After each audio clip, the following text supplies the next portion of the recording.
Good morning student. आपण कालच्या लेक्चरमध्ये बघितलं होतं electric intensity at point due to electric dipole. बरोबर आहे. इलेक्ट्रिक डायपोलवरती काल आपण एक केस बघितली होती, ते होती along the dipole. Along the dipole. बरोबर आहे. That is case number 1. आज आपण बघणार आहोत along the equatorial line. along the equatorial line. Now first of all we have considered an electric dipole. First one is consider electric dipole. So electric dipole means this end, this end. Okay. Now this is minus charge and this one is plus charge. बरोबर आहे. दोन टोकाला दोन असतील, दोन charge दोन टोकाला असतील आणि याची डायरेक्शन कशी राहते नेहमी along the positive to negative charge. Okay. Now just we have considered one line, that is equatorial line. आता इक्वेटोरियल लाईन कशी असते डेफिनेशन आपण बघितली होती इक्वेटोरियल लाईनची. The line is perpendicular to the electric dipole. बरोबर आहे. म्हणजे ही इलेक्ट्रिक डायपोलची लाईन आहे, तिला परपेंडिक्युलर असते, त्याला म्हणतो आपण equatorial line. So now we have to draw one equatorial line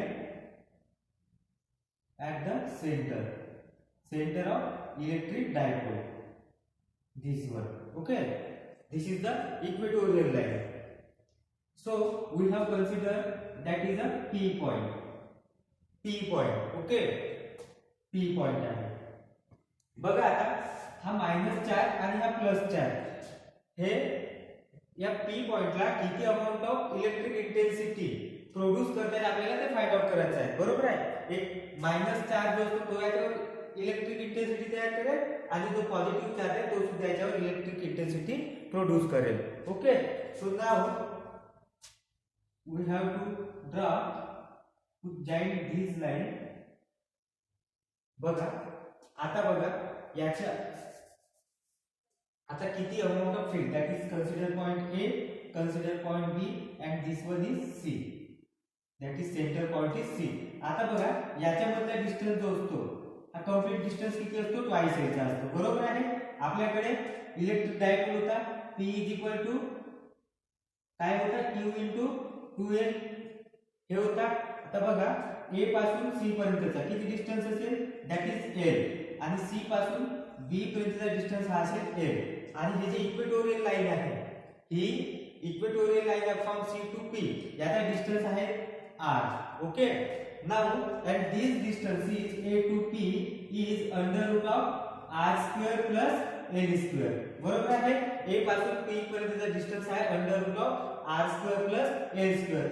obviously B पासून P पर्यंतचा डिस्टन्स हा सुद्धा असेल under root of R square plus L square. बरोबर आहे. आता बघा इथं जो अँगल क्रिएट होत आहे हाय असेल थीटा, हाय आहे theta, then this one is theta. आता बघा इथं जे एक लाईन क्रिएट होत आहे, आता या पॉइंटवर जेव्हा फील्ड तयार होईल तिथे एक अँगल तयार होईल. बरोबर आहे. आणि जो डायरेक्शन राहील ते चार्ज कडे जाईल, चार्जची डायरेक्शन राहील, चार्ज कडे जाईल ते. तर एक डायरेक्शन ही जाईल, दुसरी डायरेक्शन पहा परत वरच्या पोझिशनला सरळ निघेल आणि एक वर्टिकल डाउनवर्ड डायरेक्शनला राहील. That is EA sin theta or EB sin theta, and this one is EA sin theta. बरोबर आहे. आणि हे बघा हाय अँगल क्रिएट होत आहे थीटा आणि second one is theta along the A direction. So that is EB cos theta and this one is EA cos theta.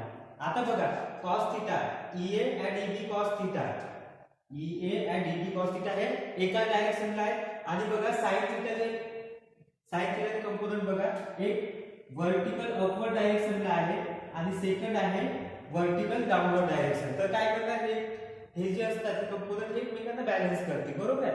Angle काय म्हणतो बॅलन्स होऊन जाईल. It is clear. आता बॅलन्स झाल्यानंतर दॅट इज म्हणजे ते कॅन्सल आउट होऊन जाते कंप्लीट. आपल्याकडे काय अँगल वाचला आहे फक्त दिस म्हणजे एकाच डायरेक्शनला आहे. सो आता बघा point Q electric intensity is produce at point -Q. So EA is equal to what. EA काय असणार according to coulombs law 1/4 pi epsilon not. आता बघा -Q upon A to P चा स्क्वेअर A P चा whole square बरोबर आहे. ही होईल बघा हा आपला कुलम्स लॉ आहे. आता बघा 1/4 पाय एप्सिलॉन नॉट हा कॉन्स्टंट आहे आपल्याकडे. आता आपण -Q घेत आहोत. -Q हा किती amount of electric field intensity at point P ला प्रोड्यूस करताय ते आपण बघत आहोत बरोबर आहे. तर कुठून ही जी लेंथ आहे ही लेंथ आहे बरोबर आहे. ही लेंथ घ्यायला लागेल आपल्याला A टू P म्हणजे A into P चा होल स्क्वेअर म्हणजे R स्क्वेअर होता बरोबर आहे. नाउ सिमिलरली काय असणार at point B that is EB काय असणार 1/4 पाय एप्सिलॉन नॉट बरोबर आहे प्लस Q इंटू आता पहा B टू P आहे. सो BP चा स्क्वेअर बरोबर आहे. Now consider a triangle that is triangle A C and P. Okay. आता कशापासून आपण कन्सिडर केले triangle according to theorem of Pythagoras. Pythagoras theorem काय आहे बघा. पायथागोरस थेरम हे आपल्याकडे A² is equal to B² plus C² बरोबर आहे. आपण याच्या ठिकाणी काय घेत आहोत बघा आता A. So A to P चा स्क्वेअर A P चा whole square. The square of hypotenuse Pythagoras थेरमचे स्टेटमेंट बघा. The square of hypotenuse is equal to the sum of remaining two साइडचा स्क्वेअर बरोबर आहे. म्हणजे हायपोटेन्यूसच्या स्क्वेअर हा उरलेल्या दोन बाजूंच्या स्क्वेअर इतका असतो बरोबर आहे. सो काय असणार आता मग AP² that is PC² P into C² plus A into C² plus A into C चा होल स्क्वेअर. आता बघा P to C काय आहे distance P to C R आहे म्हणजे R² होईल प्लस AC काय आहे L² आहे बरोबर आहे L² आहे म्हणजे AP चा whole square is equal to R² plus L² is equal to बघा आता काय असणार हा इतकाच डिस्टन्स आहे इथून याच्या बदला म्हणजे B पासून P पर्यंत डिस्टन्स म्हणजेच काय होईल तो आपण जर एक ट्रायंगल कन्सिडर केला परत एक ट्रायंगल कन्सिडर केला तर काय होईल B बरोबर आहे CP होईल म्हणजे BP². आता बघा ट्रायंगल परत एक कन्सिडर करा BCP बरोबर आहे. आता बघा B टू P चा स्क्वेअर आपल्याला फाइंड आउट करायचा आहे बरोबर आहे. So BP² is equal to आता बघा P to C PC² plus BC². आता बघा काय आला PC² P into C P पासून C पर्यंतचा डिस्टन्स आहे आपला R that is R² plus आता B to C that is L² बरोबर आहे. म्हणजे पहा डिस्टन्स तोच आहे म्हणजे आपण म्हणू शकतो AP² is equal to BP चा होल स्क्वेअर बरोबर आहे. म्हणजे इतकीच बाजू स्थिर आहे. तर बघा ही जी इक्वेशन आहे आपली ई, बघा आता ई ए काय आहे आपल्याकडे, E A is equal to 1/4 pi epsilon naught, 1/4 pi epsilon naught आहे मायनस क्यू. म्हणजे आपण जे काय म्हणू आपण मॅग्निट्यूड जो असतो दोघांचाही मॅग्निट्यूड सेम आहे, बरोबर आहे. म्हणजे आपण त्याला क्यू घेऊ शकतो, क्यू अपॉन काय राहील आता AP स्क्वेअर. काय आला आपल्याकडे AP square, R square plus L square आला. म्हणजे EB is equal to 1/4 pi epsilon naught Q upon R square plus L square, बरोबर आहे. दॅट इज ई ए म्हणजे electric intensity at point A is equal to electric intensity at point B. अशा पद्धतीने लिहू शकतो, बरोबर आहे. नाव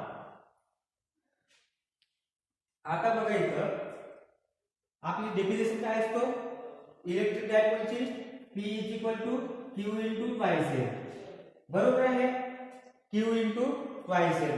तर बघा आता E A cos theta, E B cos theta, बरोबर आहे. कुठे आहे E A cos theta plus E A cos theta यांचा मॅग्निट्यूड सेम आहे, बरोबर आहे.